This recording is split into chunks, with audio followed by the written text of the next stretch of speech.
Ang kwentong ito ay hango sa totoong buhay. Mula ito sa isa nating kabayan na itago na lamang natin sa pangalang Banjo. Walang eksaktong taon, probinsya ng Antique. Nagtatakbuhan ang mga tao. Nabalot ng sigawan at iyakan ang nooy tahimik at payapang bayan ng San Matias. Umalingaw-ngaw sa paligid ang putok ng baril, maging ang mga tawanan ng mga bandido na sumasalakay sa baryo. Sige mga daga, magsipagtakbuhan kayo. Tandaan niyo ang araw na to dahil simula ngayon, panghahawakan namin ang bayan. Magsisimula kami sa baryong ito. Wika ng pinuno ng mga bandido. Pinapasok ng mga kasama nito ang bawat tahanang madadaanan. Nililimas ang mga ari-arian at pagkain ng mga nakatira. Kung sino mang manlaban, walang awang pinapatay ng mga tulisan. Pakiusap, tigilan mo na. Huwag mong idamay ang mga paslit. Wala silang kinalaman sa gusto niyong mangyari. Pagmamakaawa ng matanda na nagsisilbing pinuno ng baryo. Wala akong pakialam. Huwag kang haharang-harang sa daanan kung ayaw mong masaktan tanda. Aray ko, sinong may gawa nun? Wika ng pinuno ng mga bandido. Nagulat ito nang biglang may tumamang bato sa kanyang ulo. Mukhang nagkamali ka ng pinasok na lugar. Kung ako sa'yo, ititigil ko na ang kaibangan mo habang may oras ka ba? Lumingon ang pinuno ng mga tulisan. Nakita ang matipunong lalaki na may puting buhok. Nakapiring ang mga mata na tila may kapansanan sa paningin. Arturo, pakiusap. Huwag ka nang makisali dito. Tama ang matanda. Oy bulag, ano ka ba? Sawa ka na ba sa buhay mo? Hindi ko siya inaawat dahil naaawa ko sa kanya. Inaawat ko ang taong ito dahil hindi mo alam kung ano mangyayari sa inyo kung sakaling patulan niya kayo. Ano? Anong sinabi mo? Yang bulag na yan, ano bang Hindi na ituloy ng binata ang sasabihin. Biglang napunta si Saturno sa kanyang harapan. Ulitin ko, itigil mo na ang kalokohang ito kung ayaw mong mapahamak. Huwag mong sayangin ang buhay mo sa walang kwentang gawain. May oras ka pa para magbago. Umalis na kayo ng mga kasama mo. Pag-isipan mong mabuti ang sinabi ko. Hindi makakilos ang binatang tulisan. Nagulat ito sa bilis ng pangyayari. Hindi niya lubos maisip na ganon kabilis kumilos ang isang bulag na kagaya ni Saturno. Mga kasama, itigil niyo na yan. Umalis na tayo dito. Wika ng binatang tulisan. Nagsipag-alisan ang mga bandido at habang papalayo, kinausap siya ng isa sa mga kasama. Bakit ka ba nagpasyang itigil ang pananalakay, Banjo? Alam mong wala nang makakain ng pangkat at malayo pa ang susunod na baryo. Siguradong makakapaghanda sila dahil sa nangyari dito. Sinayang mo yung pagkakataon eh. Wika ni Tano, kanang kamay ni Banjo. Nagkamali tayo ng baryong pinasok. Kung hindi mo napapansin, ang taong nakausap ko kanina, merong kakaiba sa kanya eh. Hindi ko lang matukoy pero alam kong hindi siya ang taong nais mong kalabanin. Wika ni Banjo. Ngunit umalma si Tano dahil desperado na ito. Wala nang makain ang kanilang pangkat at may ilan pa silang kasamang sugatan mula sa nakaraang laban. Ang sabihin mo natatakot ka lang. Umiral na naman ang daga sa dibdib mo. Mga kasama, sinong gustong sumama sa akin? Babalikan natin ang baryo.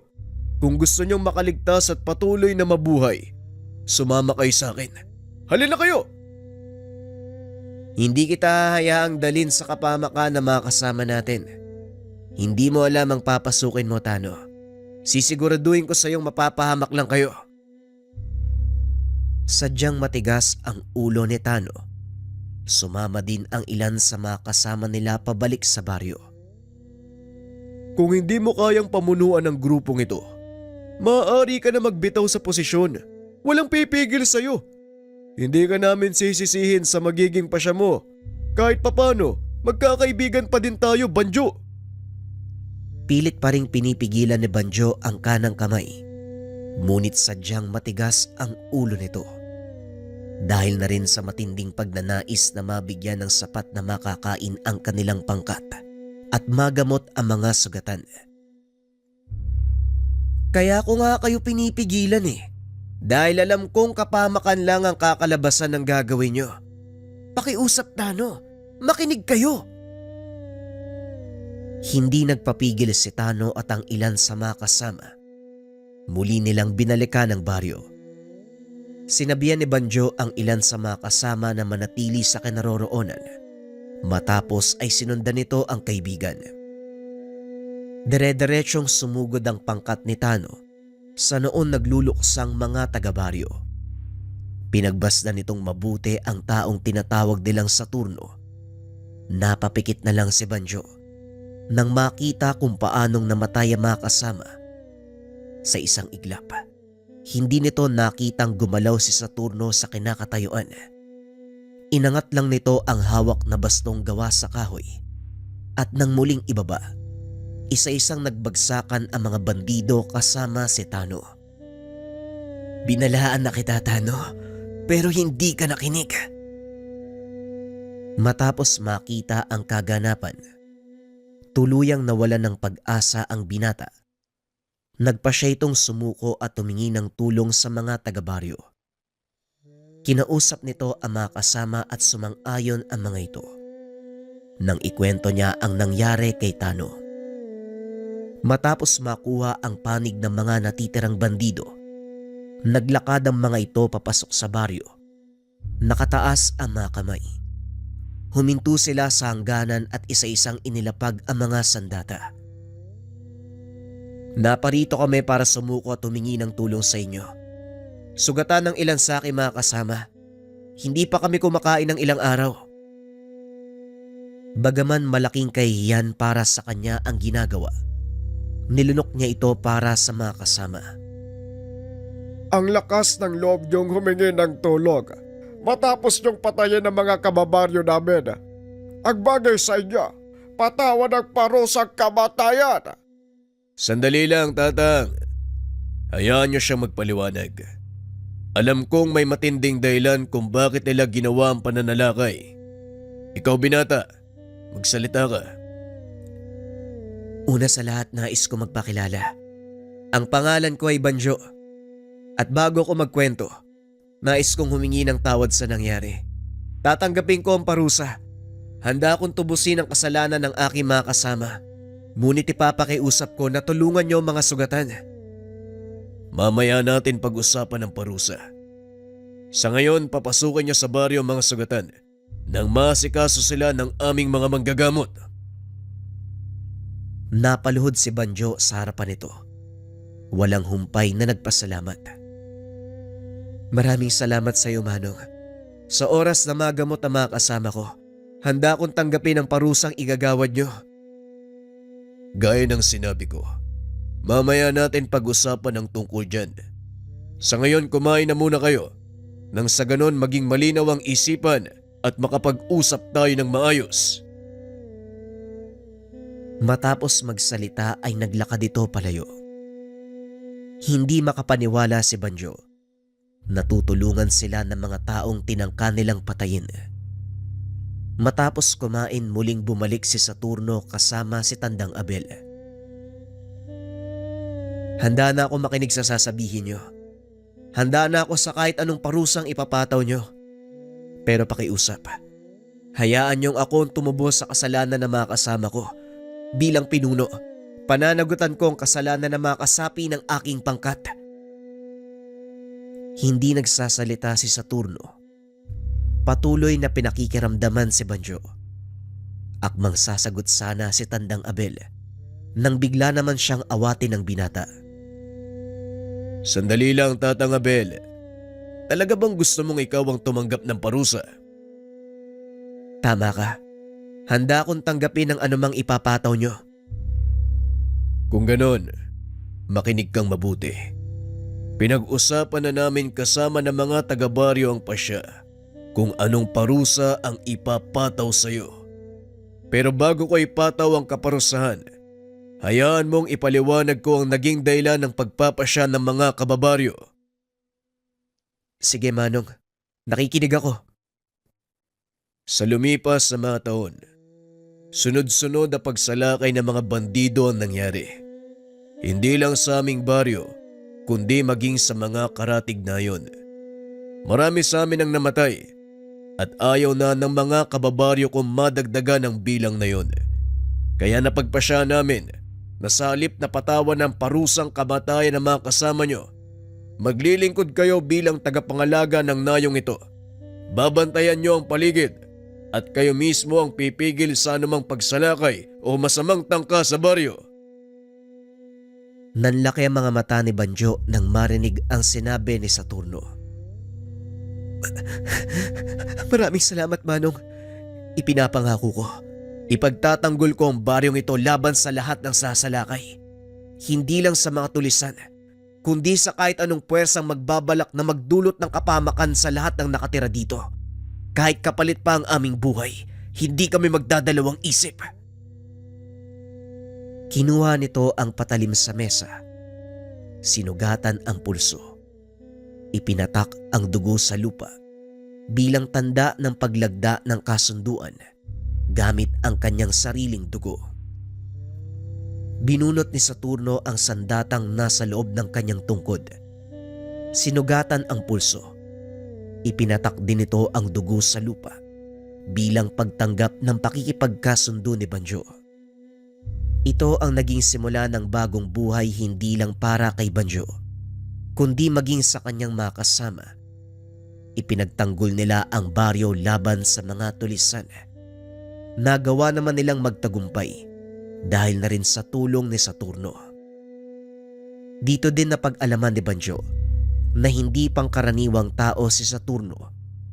Meron itong kakambal, gintong tikbalang. Ito ang nagbibigay sa kanya ng pambihirang lakas ng pandama at bilis ng pagkilos. Kahit wala itong paningin, nagagawa nitong matukoy ang kinaroroonan o hugis ng isang bagay sa pamamagitan ng pagtapik ng kanyang tungkod.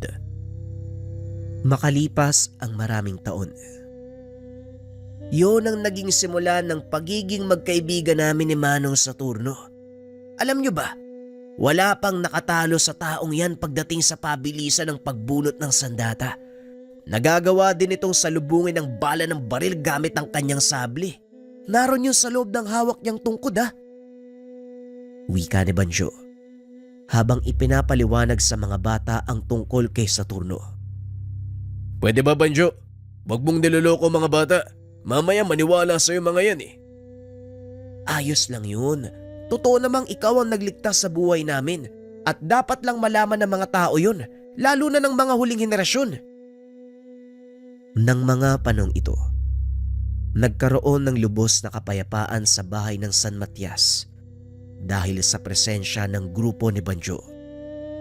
Mula sa pagiging bandidong kinakatakutan ng mga tao, naging tagapagbantay ng bayan ang mga ito. Kinilala, hinangaan ng mga mamamayan dahil sa kanilang kabayanihan. Halika na, bumalik na tayo sa baryo. Kanina pa nag-aantay si Tatang Abel. Habang nasa daan, naitanong ni Banjo ang dahilan kung bakit ito nabulag. Pasensya ka na Manong pero gusto ko lang po sanang malaman kung anong dahilan ng pagkabulag mo. Kung ayaw niyo naman pong pag-usapan, ayos lang naman. May dahilan kung bakit ako nabulag. Simula pagkabata wala na akong paningin. Kaya nakasanayan ko na lang din na gamitin ang aking pandinig sa pagkilos. Simula pa lang ng una tayo magkakilala. Ibang-iba yung kakayahan mo eh. Parang hindi ka bulag pag kumilos. Paano mo nagawa yun? Gaya ng sinabi ko, nagagawa kong kumilos ng normal gamit ang tunog sa paligid at sa tulong nitong hawak kong baston. Nagagawa kong makita ang daanan habang naglalakad. Ang galing naman po pala. Yung bilis nyo. Alam ko sa kakambal mo nang gagaling yan, di ba? Yan ang sabi ni Tatang Abel sa akin eh. Totoo ang sinabi ni Tatang Abel. Ang taglay kong bilis dahil sa kakambal kong gintong tikbalang. Mukhang marami na ikwento sa'yo ni Tatang Abel. Oho, kinulit ko po kasi tungkol sa inyo eh. Gusto ko po kayo makilala ng lubusan. Yung taong nagligtas sa akin mula sa masalimuot na kapalaran. Hindi ako ang nagligtas sa'yo. Ikaw ang nagpasya na sumuko sa akin ang araw na yon. Kaya ikaw mismo ang nagbigay ng daan para magkaroon ka ng panibagong buhay. Masaya ako dahil maganda ang kinalabasan ng naging desisyon mo. 5 taon na ang nakakaraan simula nang makilala nito si Banjo. Isang binatang nabulagan ng maling paniniwala. Desperado na sa buhay. Alam ni Saturno ng mga sandaling iyon na hindi para kay Banjo ang ganong kapalaran, kaya binigyan niya ito ng pagkakataon. Hindi pinagsisiyan ni Saturno ang desisyon dahil naging maayos na kapitan ng mga sundalong nagbabantay sa buong bayan si Banjo. At ang mga kasama nitong bandido, formal na itinalaga ng kanilang pamahalaan bilang mga konstableng nangangalaga ng kapayapaan. Ilang sandali pa, narating ng 2 ang kubo ni Tatang Abel. Ilang buwan nang hindi nadadalaw ni Saturno at Banjo ang matanda dahil abala ang mga ito sa pag-aayos ng bagong tatag na konstabularyo ng bayan. Pagpasok ng tahanan, laking gulat ng mga ito dahil nakita nila ang matanda na nakaiga sa kanyang silid. Anong nangyayari, Banjo? Nasaan si Tatang Abel? Bakit hindi ka nagsasalita? Wika ni Saturno. May kakayahang makaramdam ng enerhiya ng buhay ang Ginoo. Kaya ito nagtanong kay Banjo dahil hindi niya maramdaman ang enerhiya ng matanda. Nandyan lang sa higaan si Tatang Abel. Nagpapahinga. Halika Manong, maupo ka sa tabi ng kama. Naupo si Saturno. Hinawakan ang kamay ng matanda. Huminga ito ng malalim dahil naramdaman niya na unti-unti nang nauupos ang buhay ng matanda. Pasensya ka na, Saturno. Mukhang hanggang dito na lang ako. Gayunpaman, wala akong pinagsisisihan sa naging buhay ko. Masaya akong iiwan ang baryong ito dahil nandito kayong 2 ni Banjo. Bakit hindi nyo sinabi na mas maaga? Di sana naagapan natin ang sakit nyo. Wala akong sakit, Saturno. Pagod na ang katawan ko at sa palagay ko oras na para magpahinga. Mahaba na din ang naging buhay ko at masasabi kong naging makabuluhan. Simula nang mapunta ka sa pangalaga ko, natatandaan ko pa nang una ko kayong mapulot ni Bulawan. Sanggol pa kayo ng kakambal mong tikbalang. Hindi ko akalaing mapapalambot niyo ang puso ng isang matandang mandirigmang kagaya ko. Likas po kayo mabuti, Tatang Abel. At yun din po ang pinapasalamatan namin ng kakambal ko. Dahil sa inyo kami napunta. Sino mag-aakala? Tatanggapin niyo ang gaya kong kalahating engkanto. Nagulat si Banjo sa mga narinig. Hindi din ito inaasahang makikita ang kakambal ni Saturno. Pasensya na kung nahuli ako ng dating. Tatang Abel, may magagawa pa ako para duktungan ang buhay niyo. Hindi kami makakapayag na iwan niyo kami. Wika ng tikbalang na biglang lumitaw sa tabi ni Saturno. Hindi nakagalaw sa pwesto si Banjo. Napako ang tingin sa nilalang na nagliliwanag ang gintong buhok. Masaya akong makita ka muli, Bulawan. Ang haba na ng panahon na. Lalo kang kumikisig at nagliliwanag ang ginto mong buhok. Pangalagaan mo si Saturno at patuloy kang maging paa at mata ng kakambal mo. Pero tatang, nangako ka sa amin ni Saturno. Ang sabi mo hindi mo kami iiwan. Hindi ko naman talaga kayo iiwan. Nasa paligid lang ako. Hanggat hindi niyo ako nakakalimutan, ako ay patuloy na mabubuhay dito. Wika ni Tatang Abel habang nakahawak sa dibdib ni Bulawan at Saturno. Hayaan na natin makapagpahinga si Tatang Abel, Bulawan. At isa pa gaya ng sinabi niya, hindi niya tayo iiwan. Alam kong masakit para sa'yo. Ganon din ang nararamdaman ko. Pero ito ang katotohanan ng buhay. Lahat ng nilalang na isinisilang, kailangan bumalik sa kanilang orihinal na pinagmulan. Wika ni Saturno. Binitawan ni Bulawan ang kamay ni Tatang Abel. Unti-unting pumikit ang mata ng matanda. Naramdaman ni Saturno ang marahang pagkawala ng hininga ng matanda hanggang sa hindi niya na ito marinig. Paalam, Tatay Abel. Salamat sa lahat ng pag-aalaga at pag-unawa. Hanggang sa muli nating pagkikita.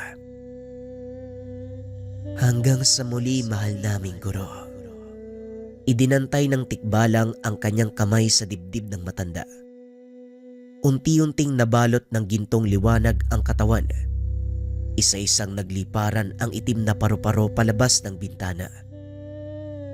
Nang humupa ang liwanag, wala na ang katawan ni Tatang Abel, bagay na ikinagulat ni Banjo. Manong Saturno, anong nangyari sa katawan ni Tatang Abel? Bakit biglang nawala? Sa pagkakataong iyon si Bulawan ang sumagot.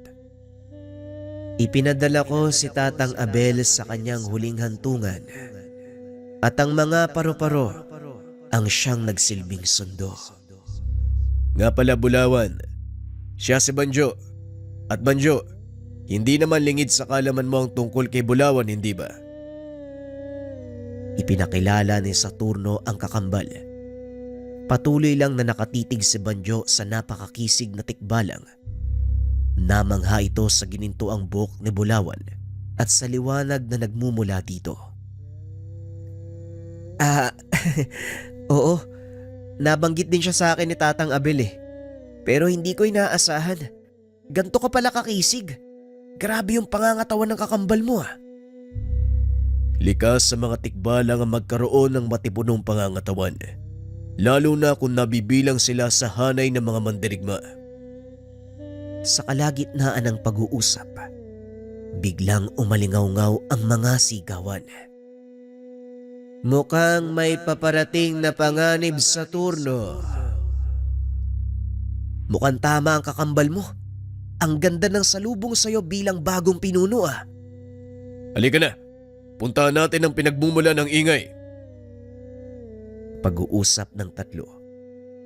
Naglaho si Bulawan dahil hindi ito pwedeng makita ng karamihan. Habang naglalakad, nakasalubong ng mga ito ang isa sa mga kasama ni Banjo. Anong nangyayari? Bakit kayo nagtatakbuhan?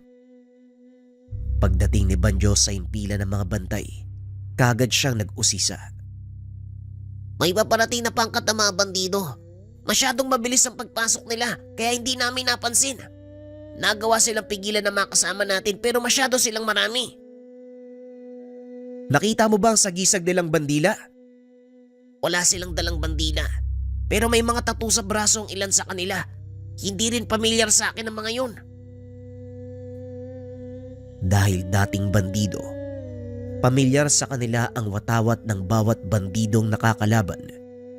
Ngunit sa pagkakataong iyon, Hindi nakilala ng bagong kanang kamay ni Banjo ang sumasalakay na kalaban. Manong Saturno, dumito na muna kayo. Ako nang bahala. Kailangan masiguro kung kaninong pangkat ang sumasalakay. Sige Banjo, ikaw na muna ang bahala. Magbigay alam kayo kung sakaling kakailanganin ng karagdagang tulong. Areglado, Manong Saturno. Dali-daling tumakbo ang binata papunta sa bungandang baryo. Nakita ang mga kasamahan na nakikipagbakbakan sa mga kalaban. Walang dalang sagisag ang mga ito, maliban sa mga tatong nasa braso. Kilala ko mga taong yan. Kitong, bilisan mo. Sabihan mo si Manong Saturno. Ilikas ang lahat ng mga nasa baryo. Bakit, Banjo? Ano bang nakita mo? Ang mga tattoo na nasa braso nila, marka ng mga pirata mula sa kanlurang bahagi ng rehiyon. Sinasabing ang pinuno nila may kapangyarihan na mula sa demonyo. Kinakatakutan ng grupong yan. Pero ang nakakapagtaka, bakit sila nananalakay sa lugar na to? Sa pagkakalam ko, isinumpa ang kanilang pangkat na hindi makakaalis sa karagatan. Sa oras na tumapak sila sa dalampasigan, kusang maaagnas ang katawan nila. Matapos ipaliwanag ni Banjo ang lahat, dali-daling binalikan ni Kitong si Saturno. Sinabi nito ang kaganapan at kung anong uri ng kalaban ang kanilang kinakarap. Kung ganon, hindi pala pangkaraniwang bandido ang mga kalaban. Sige Kitong, tumulong ka sa paglikas ng kababaihan, kabataan at mga nakakatanda. Siguraduhin mo na makakarating sila sa ligtas na lugar. Malinaw po, Manong. Paano po kayo? Ako na ang bahala. Kailangan kong tulungan si Banjo. Huwag mo kong alalahanin, Kitong. Tumuloy sa paglakad si Kitong upang sundin ang utos nito. Samantalang si Saturno ay nagpaiwan. Ano sa palagay mo ang dahilan kung bakit nandito ang mga piratang natundan? Kilala ko ang pinuno nila, Bulawan. Hayok sa kapangyarihan ng taong yun. Handa niyang gawin ang lahat para matanggal ang sumpa na makataw sa kanya. Isa lang ang pakay nila sa bayan ng San Matias. Alam kong batid mo kung ano ito. Oo, Saturno. Alam na alam ko ang pakay nila. Kailangan silang pigilan dahil kung hindi, maraming bayan ang madadamay. Hindi lang pigilan. Kailangan ng wakasan ang kanilang kaibangan. Halika na, Bulawan. Hindi kakayanin ni Banjo ang kanilang puwersa dahil malaki ang posibilidad na isang buong armada ang sumasalakay sa isla. Huli na para protektahan ang dalampasigan. Pero maaari pa natin silang pigilan na makatungtong sa kabisera. Yun ang gagawin natin. Kakailanganin ko ang bilis mo. Hindi mo na kailangang sabihin yan, Saturno. Ipakita mo sa mga pirata kung sino ka. Pag-uusap ng dalawa. Habang nagmamadaling pumunta sa hangganan ng kabisera, malayo pa lang natanaw na ng mga ito ang malaking puwersa ng mga kalabang papasok sa sentro ng bayan. Kinuha ni Saturno ang kanyang tungkod. Marahang naglakad para salubungin ang mga kalaban. Nagulat ang mga ito nang makita si Saturno. Huminto ang Ginoo sa harapan ng mga pirata at nagtanong. Magandang araw sa inyo. Maaari ko bang malaman kung ano ang sadya nyo sa bayang ito? Nagbulungan ang mga pirata. Wala silang ideya kung sino ang taong nakatayo sa harapan. Umalis ka sa dadaanan namin kung ayaw mo mamatay ng wala sa oras. Pasensya na, pero hindi ko hahayaang makapasok kayo sa kabisera. Nagtawanan ang mga pirata. Kinakapa ni Saturno ang daanan gamit ang kanyang tungkod. Ano naman sa tingin mo magagawa ng isang bulag na kagaya mo? Mga kasama, gusto yata nito ng sakit ng katawan. O sige, pagbigyan niyo! Wika ng isa sa mga pirata. Sinugod ng mga ito si Saturno, ngunit nilampasan lang sila ng Ginoo. Laking gulat na mga kasama nang biglang magbagsakan ang mga piratang sumasalakay. Gumuhit ng linya sa lupa si Saturno at nagsalita. Subukan niyong lumampas sa guhit nang malaman niyo kung ano ang magagawa ko. Hindi nakinig ang mga pirata. Sinugod ng mga ito si Saturno. Gaya ng mga nauna ay nagsipagbagsakan lang din ang mga ito. Matapos talunin ang pangkat na sumalakay sa kabisera, naglakad si Saturno papunta sa dalampasigan. Sinalubong naman ito ang mga piratang nakadaong doon. Mukhang tama nga ang hinala natin, Saturno. Isang armada ng mga pirata ang sumugod. Hulaan mo kung sino ang namumuno sa kanila. Kilala ko ang armadang ito. Alam ko ang dahilan kung bakit sila sumugod. Ako ang pumatay sa nauna lang pinuno Bulawan, si Diosdado. At bilang paghihiganti, muling tinipon ng mga kapatid ni Alberto ang kanilang mga puwersa. Sa pamamagitan ng malakas na pang-amoy, nakilala niya ang pangkat ng mga pirata. Sa pagkakaalala ko, sila ang kauna-unahang grupo na nakalaban at tinalo natin noon. Mahabang panahon nang nakakalipas, hindi pa rin nila nakakalimutan. Maya-maya ay narating nila ang dalampasigan. Doon nakita ni Bulawan ang isang lalaki, nakaupo sa natumbang puno. Sa wakas, nagkita din tayo. Alam mo bang matagal kong inasam ang pagkakataong to? Wika ng lalaki. Tumayo ito. Dinampot ang kanyang sibat na nakasandal sa puno.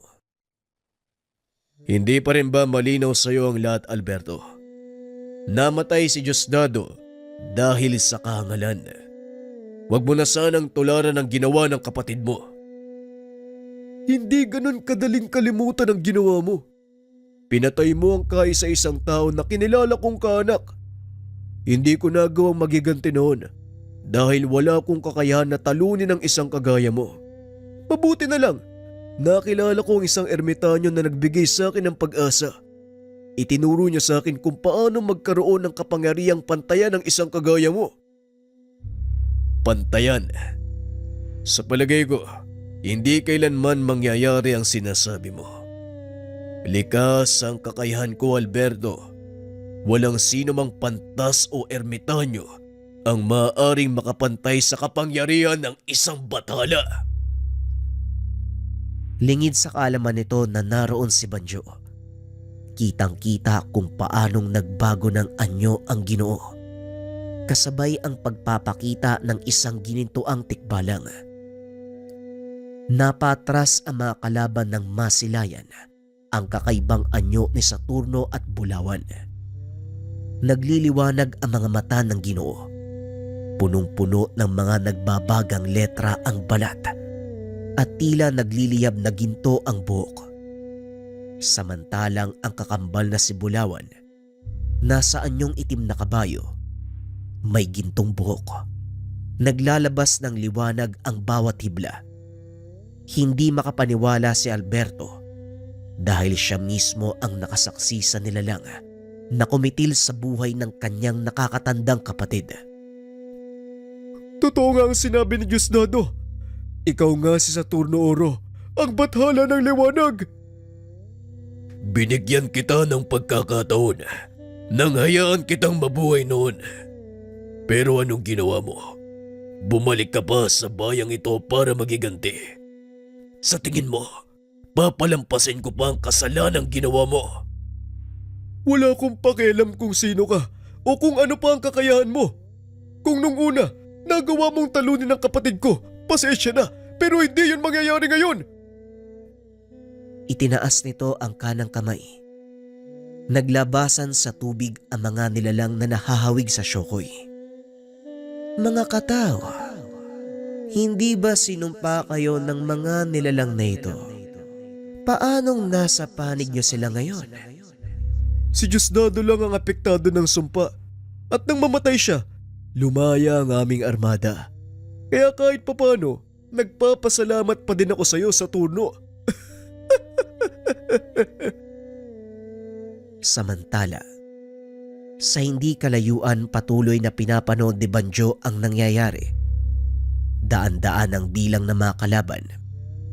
Maliban pa dito, may kakayahang gumamit ng kapangyarihan mula sa kadiliman ang ilan sa kanilang mga kasama.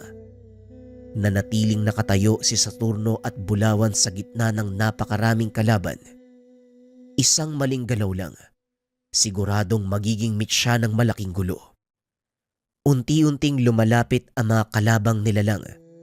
Itinapik ni Saturno ang hawak niyang baston sa lupa. Laking gulat ng mga pirata nang biglang magbagsakan ang mga katao. Nagkandaputol ang katawan ng mga ito. Nagtataka si Banjo kung ano ang ginawa ni Saturno. Hindi nito nakitang kumilos ang dalawa. Tanging pagtapik lang ng baston ang ginawa ng Ginoo. Huwag kayong lumapit sa kanya. Napapaligiran siya ng matalim na hibla ng liwanag. Isang maling kilos, magkakandapira-piraso mga katawan nyo. Wika ni Alberto. Dito napagtanto ni Banjo ang kakayahang taglay ni Saturno. Ginagamit nito ang kapangyarihan ng liwanag at hangin upang makagawa ng matalas na hibla ng liwanag na bumabalot sa kanila ni Bulawan. Uulitin ko, Alberto. Umalis na kayo hanggat kaya ko pang pigilan ang pagkalat ng mga hibla ng liwanag. Ikaw din, Banjo. Lumayo ka dito hanggat makakaya mo. Nagulat si Banjo dahil nalaman ni Saturno na naroon siya sa lugar. Nagtatago lamang sa kung saan. Hindi kita maaaring iwanan sa ganitong kalagayan.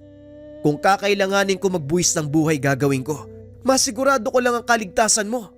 Hindi mo nauunawaan, Banjo. May dahilan kung bakit wala akong paningin. At kung papalaring kang makaligtas sa gagawin kong pag-atake, ipapaliwanag ko sa iyo ang lahat. Kaya sige na, umalis ka na. Pangako yan ha. Aantayin kita sa baryo. Napangiti na lang si Saturno. Muling ibinaling ang atensyon sa mga kalaban. Binalaan ko na kayo, pero hindi niyo ako pinakinggan. Kaya pasensyahan na lang tayo. Iwinasiwas nito ang kanyang baston. Mabilis na tumakbo si Banjo. Hindi na ito lumingon pa dahil naririnig nito ang pagbagsak ng mga punong natatamaan ng atake ni Saturno at Bulawan. Nang makarating sa ligtas na lugar, tinignan ni Banjo ang dalampasigan. Nagulat ang binata dahil parang dinaanan ng 100,000 matatalim na espada ang mga barko ng pirata. Nagkandapira-piraso ang katawan ng mga ito. Maging ang mga nilalang na tinawag ni Alberto ay walang nagawa. Pambihira. Mabuti na lang nakalis ako sa lugar na yun kundi baka naging ganyan din ako. Matapos makita ang nangyari sa mga pirata na nasa dalampasigan, binalikan nito si Kitong na noon ay patuloy na pinagtatanggol ang bungad ng baryo laban sa mga natitirang pirata. Mabuti naman dumating ka na, Banjo. Nasaan si Saturno? Bakit wala pa sila? Wala na kayong dapat alalahanin. Sa mga sandaling ito, tuluyan ang nilupig ni Saturno ang buong armada ng mga pirata. Tanging mga pangkat na ito na lang ang natitira, kaya kailangan natin silang pigilan. Napangiti si Kitong. Ibinalita sa mga kasama ang nangyari. Oy, kayo dyan! Narinig niyo yung sinabi ni Komandante. Wala na ang pinuno nyo. Naubos na rin ang buong armadang nag-aantay sa dalampasigan. Kaya wala nang kwenta ang ginagawa nyo pakikipaglaban. Huminto ang mga pirata sa pakikipaglaban. Pinakiramdaman ang kanilang mga katawan. Nagbulungan ang mga ito. Ibinaba ang mga sandata at nagsigawan sa saya. Teka, Anong nangyari sa kanila? Bakit sumisigaw yung mga yan? Biglang nagtakbuhan pabalik sa dalampasigan ang mga pirata. Iniwan ang kanilang mga sandata na tila ba nakalaya sa kung anong sumpa. Sa palagay ko, tapos na ang laban. Ang mga piratang yon, napilitan lang sumabak sa digmaang ito. Yun din ang sa palagay ko eh. Pero mabuti na ang ganyan. Bagaman may mga sugatan, hindi naman kalakihan ang naging pinsala. Kaya sabihan mo mga kasama natin na tulungan ang mga sugatan. Dalin sa pagamutan para maagapan ang kanilang mga pinsala. Matapos masaksihan ang hindi inaasahang tagumpay, muling binalikan ni Banjo si Saturno. Nakita ang Ginoon na nakaupo sa pinakasentro ng baryo. Kumusta naman ang naging kalagayan ng mga kasama natin sa bungad ng baryo? May ilang sugatan, pero walang nasawi sa ating panig. Maliban sa maliit na pinsala sa mga bakod, wala na akong nakita na dapat nating kabahala. Nagsipagpulasan na din yung mga natitirang pirata. Mabuti naman kung ganon. Pero sa palagay ko hindi pa tapos ang laban. Si Alberto ay pawang galamay lang. Kung hindi mo napapansin, masyadong mahina ang mga piratang sumalakay sa atin. Kahit ang mga kataw na tinawag ni Alberto, halos hindi nakakilos. Hindi yun ang inaasahan kong laban kanina. Batay nga sa obserbasyon ko sa naging laban mo. Tama yan. Mahina nga mga nakabangga mo.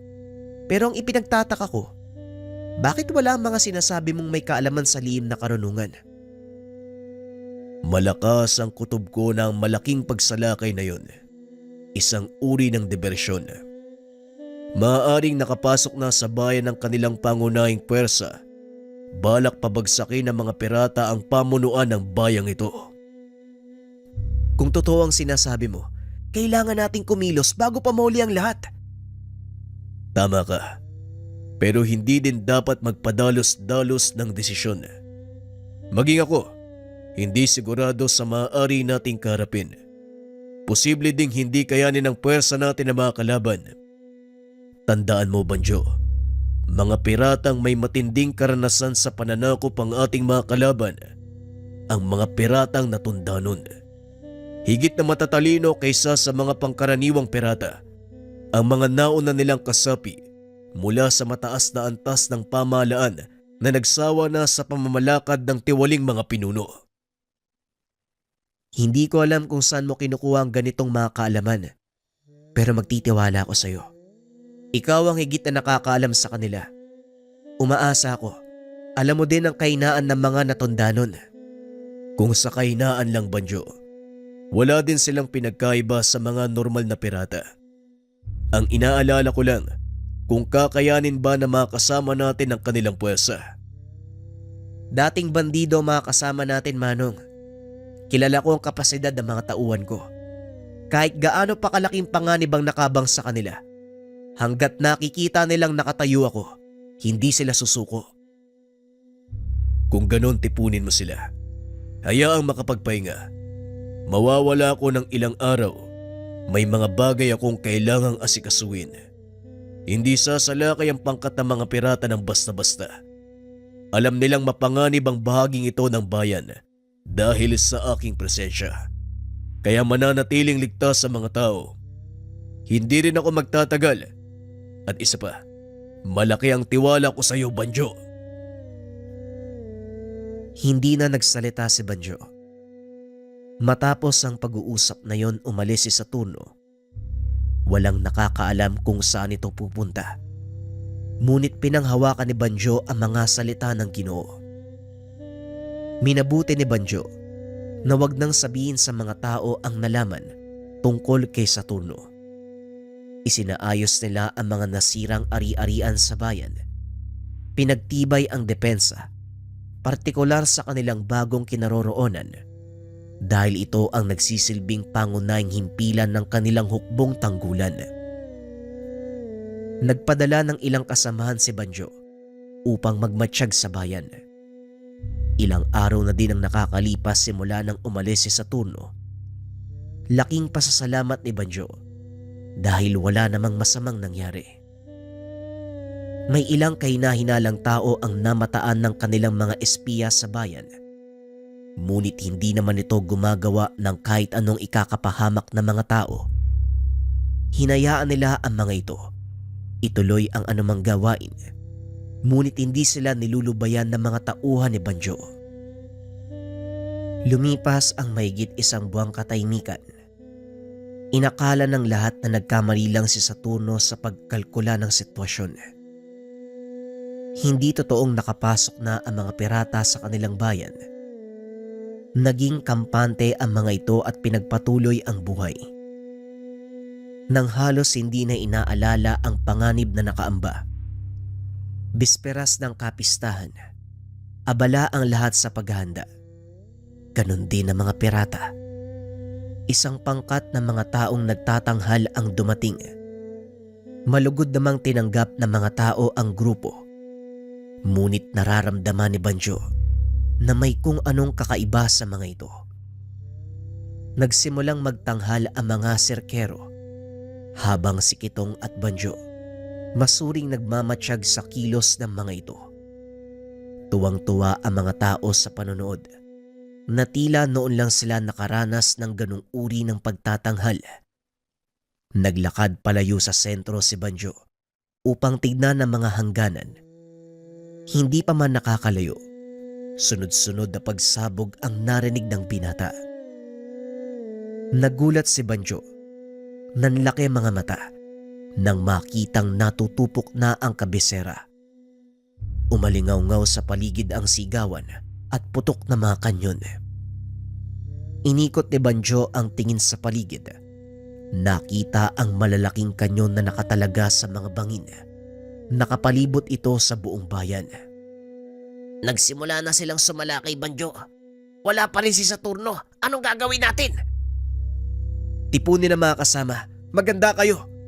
Gaganti tayo. Hindi ko hahayaang bumagsak ang bayang ito. Dadaan muna sila sa bangkay ko. Dali-dali namang kumilos si Kitong. Pinatunog nito ang hudyat para sa mga kasamang nakatalaga sa hangganan ng bayan. Matapos marinig ang hudyat, nagsipagsindi ang malalaking sulo na nangangahulugan na may malaking labanang nagaganap sa bayan. Samantala, lingid sa kalaman ni Banjo, paparating na si Saturno kasama ang ilan sa mga mandirigmang katutubo. Natanaw ng mga ito ang liwanag sa 4 na hangganan ng bayan ng San Matias. Ano ang ibig sabihin ng 4 na liwanag na yon, Manong Saturno? 4 na liwanag. Malapit tayo sa bayan ng San Matias. Kung may nakikita kayong 4 na liwanag, ito ang 4 na toreng tanggulan ng bayan. Sinisindihan lang ang malalaking sulo sa bawat tore bilang hudyat na nasa digmaan ng bayan. Magbadali kayo. Maaaring nasa panganib na mga tao. Bulawan, mauna kayo ng mga katutubo sa bayan. Sisiguraduhin kong ligtas ang buong paligid nang sa ganon wala nang madamay pa sa kaguluhan. Malinaw, Saturno. Mag-iingat ka. Mabilis na tumakbo ang pangkat na binubuo ng isang tikbalang at 6 na mahuhusay na mandirigmang katutubo. Kagaya ni Bulawan, nagtataglay din ng bilis ang mga ito. Sumailalim sila sa pagsasanay ni Saturno at taglay ng mga katutubo ang 6 na mutya na nagkakalob sa may tangan ng kakaibang bilis at lakas. Gaya ng mutya ng kidlat, mutya ng hangin, mutya ng gintong buhok ng tikbalang, bertud ng kayughangin, balahibo ng magindara, at ang pinakakinakatakutan ng lahat, ang hawak ni Dulaka, ang bertud de Saturno. Ito ang pinagtuunan ng pansin ni Saturno. Nagbigay siya ng tulong sa pamamagitan ng pagsugo ng mga taong may sapat na kakayahan. Ito ang papel ng 6 na mandirigmang katutubo.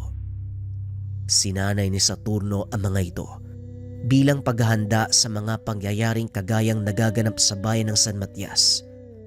Nang masiguradong ligtas ang mga karatig pamayanan, Dali-daling pumunta si Saturno sa sentro, ngunit hindi pa man nakakalayo ay may humarang sa kanyang kalalakihan. Umalis kayo sa dadaanan ko kung ayaw niyong samain. Anong ginagawa ng isang bulag na kagaya mo? Kung hindi mo pa napapagtanto, pabagsak na ang bayang ito. Kaya kung ako sa'yo, huwag ka nang tumuloy. Kilala ko ang boses mo. Hindi ko alam na nakaligtas ka sa ginawa kong pagsalakay sa armada nyo. Oo, nakaligtas ako. Dahil nakalis kami bago mo tuluyang wasakin ang armada ni Alberto.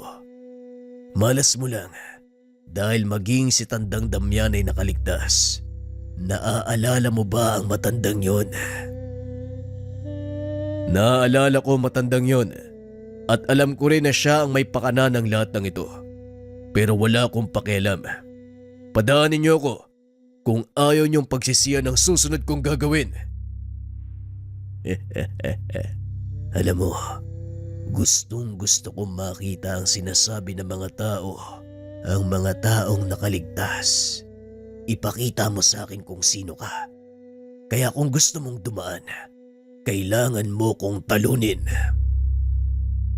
Hindi na nagsalita si Saturno. Itinapik nito ang hawak na tungkod sa lupa. Naglakad papunta sa kinakatayuan ng kalaban. Dali-daling tumalon palayo si Sardo dahil alam nito ang susunod na mangyayari. Naputol ang katawan ng bawat kalabang lumalapit kay Saturno. Dito napatunayan ni Sardo ang taglay na kakayahan ng Ginoo. Kung hindi kayo titigil, tuluyang mauubos ang pangkat mo. Sadyang matigas ang ulo ni Sardo. Bumunot ito ng sandata at sinugod ang Ginoo. Nagulat si Saturno dahil nalampasan nito ang kanyang depensa. Parang nabigla ka. Alam ko na ang kahinaan ng atake mo. May 3 antas ang depensang ginawa mo. Una, ang matatalas na hibla ng liwanag. Ikalawa, ang matibay na pader na gawa sa hangin. At ang ikatlo, ang enerhiyang nagpapagaling ng anumang natatamong pinsala. Sa oras na malampasan mo ang una't ikalawa, madali kang matatamaan ng atake mula sa kalaban. Wika ni Sardo. Hindi nagsasalita si Saturno. Sa halip ay iniwasan nito ang pag-atake ng kalaban. Patuloy na inundayan ng taga ni Sardo ang Ginoo. Hanggang sa mapatalsik ni Saturno ang sandatang hawak ni Sardo. Tama ang kalkulasyon mo. Sa oras na makapasok ka sa 3 depensa ko, magagawa mo kong atakihin. Ngunit swertiyan lang kung matatamaan mo ko ng maluba. May isang bagay kang nakalimutan. Hindi lang natatapos sa 3 bahagi ang depensa ko. Nagawa mong malampasan ng una at ikalawa, pero hindi mo napansin na nasa pagitan ng mga ito ang siyang pinakamahalaga. Biglang naputol ang kanang kamay ni Sardo. Bagay na kinagulat ng pirata dahil wala siyang naramdaman matapos sugurin ni Saturno. Anong ginawa mo? Paano mong naputol ang kanang kamay ko? Nagawa mo ng lampasan ang unang depensa, ngunit hindi mo matatakasan ang kasunod nito. Bago ang ikalawa, isang hindi nakikitang enerhiya na kumakapit sa katawan ng taong makakapasok sa una kong depensa. At sa oras na mangyari yun, nagagawa kong utusan ang matatalim na hibla ng liwanag na umatake. Mula ito sa iba't ibang direksyon papunta sa taong sumugod sa akin. Alam mong walang limitasyon ng liwanag. Hanggat may naaabot, patuloy itong maglalakbay. Wika ni Saturno. Sabay wasiwas ng hawak na baston. Kagaya ng nangyari sa mga kasama, nagkanda pera-peraso ang katawan nito. Binalaan ko na kayo. Yan ang napapala ng mga taong hindi marunong makinig. Wika ng Ginoo. Kaagad itong tumuloy sa sentro. Naabutan ng patuloy na labanan ng mga pirata at tauhan ni Banjo. Itinaas si Saturno ang kanyang tungkod. Biglang sumabog ang liwanag mula sa apat na sulo. Nahinto ang labanan nang mapansin ito ng magkabilang panig. Para kay Banjo, hudyat ito ng tagumpay. Nandito na si Saturno. Huwag kayong magpapalupig sa mga pirata. Wika ni Banjo. Nagsigawan naman ang mga mandirigmang nasa ilalim ng pamumuno nito. Sinugod ang mga pirata. Ngunit laking gulat ni Banjo nang biglang magbagsakan ang mga kasama. Isang matandang lalaking nakatalukbong ang nagpakita. Mukhang nakampante kayo sa nangyayari. Hindi makapaniwala si Banjo na nagawa nitong talunin ang napakalalakas at puno ng karanasang mandirigma. Walang yaka. Anong ginawa mo sa mga tauhan ko? Ginawa ko lang kung anong nararapa. Ngayon tignan natin kung magagawa nyo pang magsaya. Habang tumatawa ng malakas ang matanda, biglang bumulusok mula sa itaas ang 6 na mag-aaral ni Saturno. Pinalibutan ng mga ito ang matanda at sunod-sunod na inatake. Ginoong Banjo, ibinili ni Manong Saturno, iatras mo natitirang tauhan. Kami nang bahala dito. Salamat naman at dumating na kayo. Sugatan at pagod na mga tauhan ko. Kayo na ang bahala. Wika ni Banjo. Matapos ay sinabihan nito ang mga natitirang kasama. Lahat sila ay matras. Patuloy na inaatake ng mga katutubong mandirigma ang matanda. Ngunit hindi man lang ito naapektuhan. Nagsasayang lang kayo ng oras. Pero sige, kung gusto nyong makipaglaro, pagbibigyan ko kayo hanggang sa dumating ang inyong maestro. Pasensya ka na, pero mukhang hindi mangyayari ang gusto mo. Sa amin pa lang, hindi ka na makakalampas. Yan ang gusto ko. Kahit alam mong wala kang panama, nagyayabang ka pa din. Tignan natin kung hanggang saan ang kayabangan mo. Muling umatake ang mga mandirigmang katutubo. Ngunit wala pa ring nagawa ang mga ito. Napuruhan ang ilan sa mga kasama ni Dulaka. Ngunit hindi pa rin sila sumusuko. Kailangan mo ba ng tulong, Dulaka? Hindi, Ginoong Banjo. Malapit na ring matapos si Manong Saturno. Ilang segundo na lang, nandito na siya. Maya-maya ay dumating si Saturno. Nagpakita na rin ang kambal na si Bulawan. Sa wakas, dumating na ang inaantay ko. Tandang Damian, ang kilalang hukluban ng kanluran. Bakit ka pumanig sa mga pirata? Marami akong dahilan, pero ang pinakamahalaga sa lahat ay ang pagkakataong ito. Ginamit ko ang malakas na puwersa ng mga pirata para makapasok sa bayan. At sa wakas, makaharap ang sinasabi nilang bathala ng liwanag, si Saturno Oro. Hindi ko alam kung anong meron sa isang bulag na kagaya ko. Maraming naghahangad na makita ko. Isa lang ang pakay ko. Makuha ang kapangyarihang meron ka. Alam mong hindi mangyayari ang sinasabi mo. Kahit matalo mo ko, kailanman hindi ka magkakamit ng kapangyarihan ng isang bathala. Sumugod si Saturno. Sinalubong ito ni Tandang Damian. Bagaman hindi naglapat ang sandata ng mga ito, kitang-kita ni Banjo ang pagtalsikan ng mga liwanag mula sa magkabilang panig. Nasasaksiyan mo ngayon ang labanan ng dalawang nilalang na napagkalooban ng pambihirang kapangyarihan mula sa langit. Isang hukluban at isang taong may kakambal na bathaluman. Wika ni Dulaka. Bawat ataking binibitawan ng magkabilang panig ay dumadagongdong. Yumayanig sa buong paligid. Halos magkapantay ang lakas ng mga ito. Ngunit nakakalamang pa rin si Damian dahil sa kapansanan ni Saturno.